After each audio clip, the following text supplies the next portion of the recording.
Okay, this is a short video to show you the features I've added to version 1.04 of the PMGS stamp album page generator for Scribus.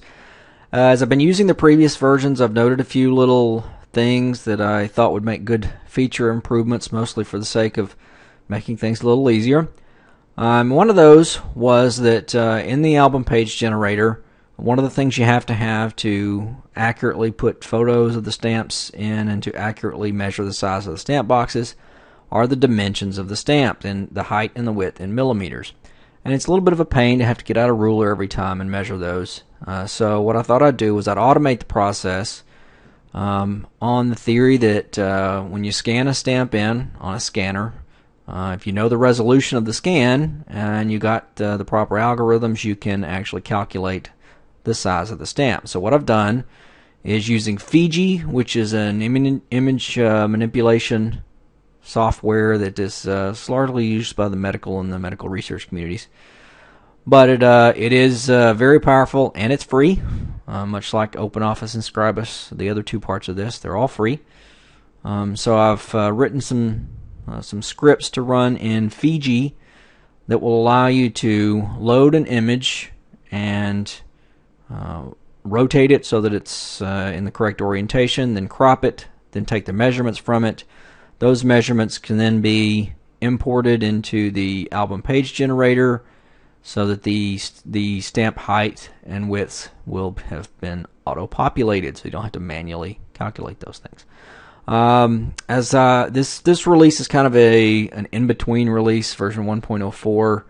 Many of the features that I've added in this one are not yet perfected or anywhere close to it. They're kind of in the beta stage. A lot of the algorithms that are in here to calculate, to rotate the stamp and crop it and do the math on it, a lot of those algorithms are not quite where I would like them to be. So hopefully by version 1.05 we've got that straightened out and got stuff a little bit more accurate. And also, due to some current limitations in some of the software, the stamp resolutions are a little difficult to pull. So right now I'm manually setting those. It's not a huge problem if you typically scan in a single resolution like 600 dpi.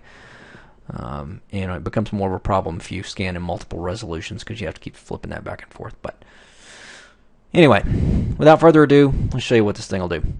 So I've got Fiji open right here. It's a very small program, and if you follow the installation instructions on the plugins menu, there will be a PMGS SAPG. When I click that, it's going to think for a second. Then it's going to pop open a file open window to allow me to pick the image that I'm going to work on.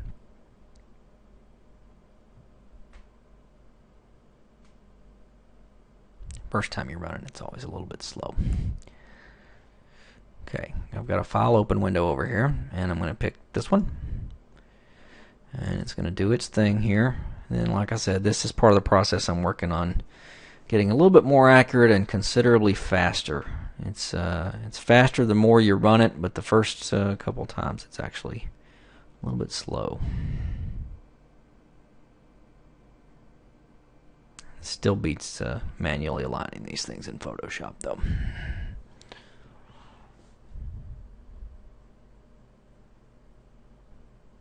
Okay, once it's done straightening it up,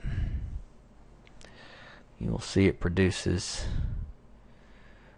a fairly well done aligned and cropped photo, and I'm going to just call this one 175A. Yes, overwrite that one. I'm going to do a couple more here so I can show you another feature down the line that requires to have more than one. So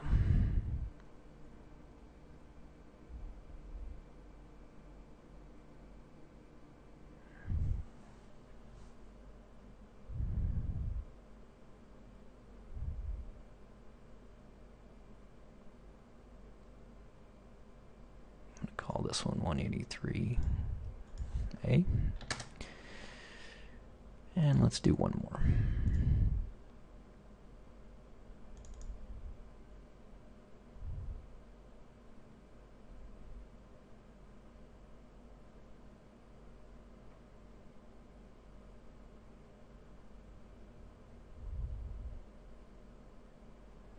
And we will call this one, 184A.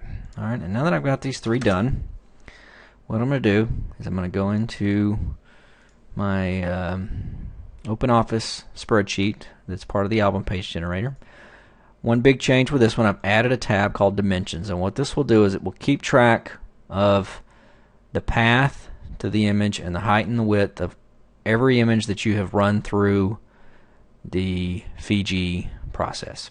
Now once you've run them through, they don't automatically come in here. You have to go over here and click on the little button to import the dimensions, and it will ask if you want to import them. Yes. And you'll note it notes that this is junk data that I had in here. It notes that this image that's in row 2 was already in the thing. Do you want to overwrite with the new values? And I'll hit yes. Same thing. One more time. And 183A is already in there. I actually ran 175A twice. That's why it's like that. And then 184 wasn't already in there, so it added it to the bottom, and you'll note the heights and widths now. Instead of the dummy values of 30 apiece, they're now actual height and weight measurements. And then, when you're in your sections where you actually track all of your stamps here, if I go over to the photo location and say I want to add a photo, and then I go to where I had those photos stored. Okay, if I pick one of them, like 175A here, what it's going to do is it's going to check to see if it's in the Dimensions tab, and if it is, it's going to auto-populate the height and the width, just like that. So there you go. Give it a try. Let me know what you think.